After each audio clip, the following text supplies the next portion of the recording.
Bonjour YouTubers, j'espère que vous allez bien. Ici un petit extrait d'une vidéo que j'ai tournée récemment pour le Horseman's Club. Le Horseman's Club, toute une communauté de gens qui prennent un abonnement pour avoir plein de vidéos sur résolution de problèmes, éducation jeunes chevaux, un panoplie de produits différents. Et parfois, on prend un petit extrait comme celle-ci pour que vous pouvez regarder et apprécier ce qu'on est en train de faire en ce moment. Garance demande, lors des déplacements d'épaule, mon cheval rentre dans mon espace et se couche sur son épaule. Comment lui faire comprendre qu'il doit conserver ses distances? J'ai réussi néanmoins à obtenir des temps calmes à distance sans reformer des courses très agitées. Il y avait d'autres questions aussi, des gens qui ont un peu de difficulté à mettre le cheval sur le cercle, le cheval colle. Donc voilà, comment garder cette distance, comment éviter que le cheval rentre dans son bulle et se couche sur lui-même.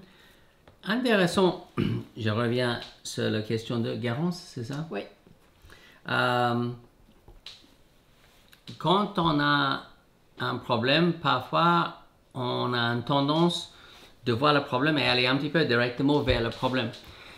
Et c'est intéressant, quelque chose que ça m'a pris pas mal de temps d'avoir le déclic parce que un des premiers livres que j'ai acheté quand j'étais passionné par le sujet, c'était Résolution de problèmes, Problem Solving.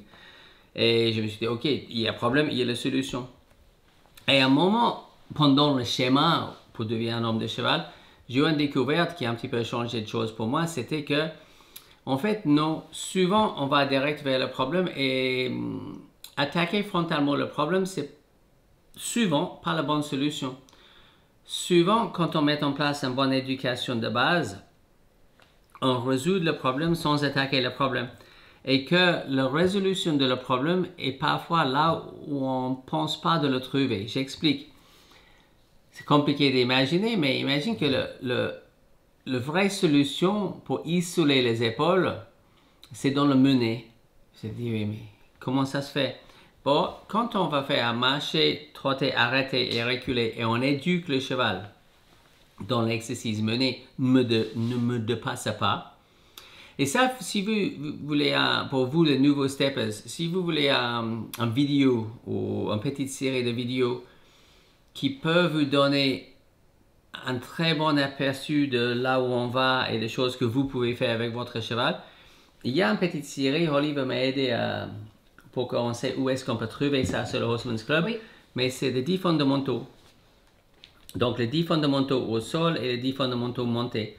Et ça va se trouver dans la vidéothèque dans la catégorie travail au sol, la base, pour les 10 fondamentaux au sol. Oui.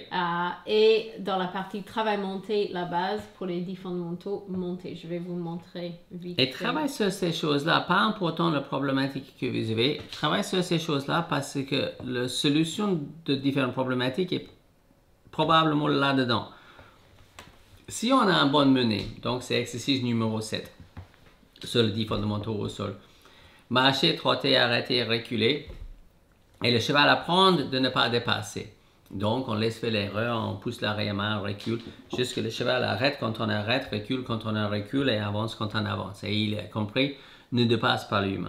Après, quand on tourne et on veut bouger les épaules, donc on tourne nos pieds presque 90 degrés par rapport à ses pieds et on marche nos pieds, ses épaules vont tourner et il va dire, ouais, je vais bouger mes épaules parce que je ne peux pas passer devant. Souvent, quand on essaie de bouger juste les épaules, le cheval avance. Ça fonctionne, donc il apprend quelque chose qu'il ne faut pas. Mais quand on fait le mener avant, isoler les épaules devient plus facile. Si vous avez un problème de montoir, la solution est probablement dans le mener, où le cheval apprend de ne pas avancer, pas dépasser. Et donc, quand on veut monter, si le cheval a appris ne dépasse pas l'humain, il ne bouge pas le montoir. Donc, il y a plein de solutions dans plein d'exercices où on n'imagine pas de trouver la solution. C'est pour ça que c'est important d'être capable de faire des solfèges. Le solfège, c'est un petit peu les 10 fondamentaux sol et les 10 fondamentaux montés. Le vrai solfège, do, ré, mi, fa, sol, la, ti, c'est les 6 essentiels. Confiance, contrôle, connexion, direction, impulsion, flexion. Ça, c'est le solfège, la base. Les 10 fondamentaux au sol, les 10 fondamentaux montés, c'est un bon début et c'est une bonne partie de la step 1. Si on peut maîtriser ces 10 exercices, les 10 fondamentaux au sol et les 10 fondamentaux montés, c'est une très bonne manière de faire un petit raccourci. Parfois, on voit le step 1, je dis, ouh, c'est long, c'est tout un schéma. Maîtrise les 10 fondamentaux, c'est déjà très très bien. Et aussi, n'oubliez pas que vous, de nouveaux steppers, vous avez tous les différents modules. Donc, vous avez les 6 essentiels et sur le Horseman's Club, vous avez les 10 fondamentaux. Donc, il y a tellement d'informations qu'il y a plein de choses. Organiser un petit plan de travail pour le cheval, bien sûr, adapté à chaque cheval et à chaque situation.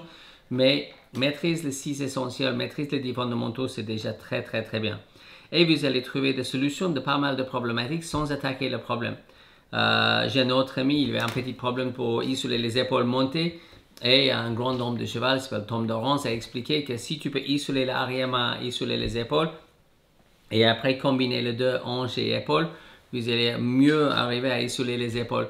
Et il me dit, bon, bah, ça ne fait pas de sens parce que c'est quoi l'intérêt de bouger l'arrière-main? Mon problème, c'est l'avant-main. Et finalement, il a compris que, ah oui, d'accord, aller direct vers le problème, c'est rare qu'on trouve la solution. Mais si je peux isoler l'arrière-main et isoler l'avant-main et je combine les deux hanches et épaules, je trouve mieux les épaules. Donc, parfois, la solution, ce n'est pas là où on pense. Soyez sûr d'abonner sur la chaîne et aussi cliquer sur la cloche pour avoir les notifications. Comme ça, chaque fois qu'il y a quelque chose d'intéressant, vous allez être notifié. Très bonne continuation et à bientôt.